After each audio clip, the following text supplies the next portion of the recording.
Unboxing ako ng aking new bag. Pasalubong sa akin ng asawa ko. Dahil kasi siya ng from Peru. Need kasi ng everyday bag or everyday look kami sa iba't ibang store ng Longchamp. Pero wala talaga siya. Pero nahanap siya ng asawa ko from Paris. Ang ganda niya.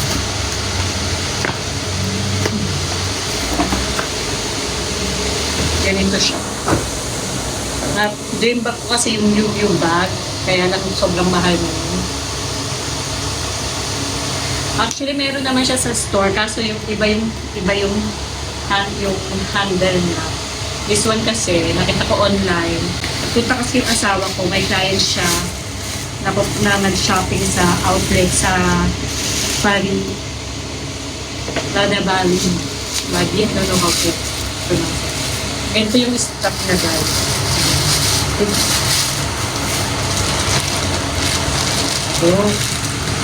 Diba? Cute mo. Ayoko kasi nung normal stuff na normal lang. Ewan ko ba? Hindi ko siya, nakita ko to, sabi ko, no, iba to. Love yung stuff niya. It's different one. Oh, diba? Yung iba kasi nakikita ko sa store, yung regular na leather bag lang na ganun. This one, iba siya. May outfit, may ka-outfit na siya na wing-wing.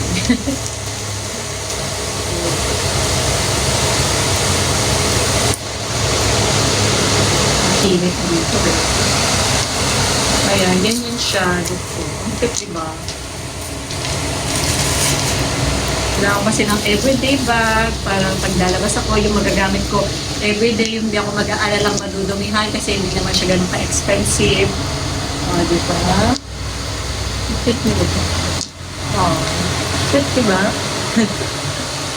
Arte-arte lang. Pag arte-arte. Everyday lalabas ka. Run your errands.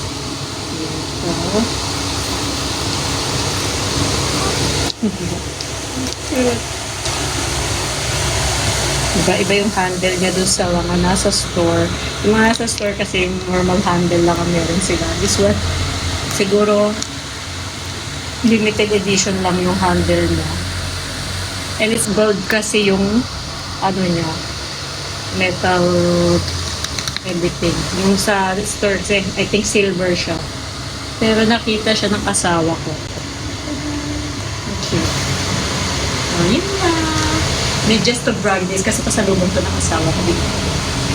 Cute.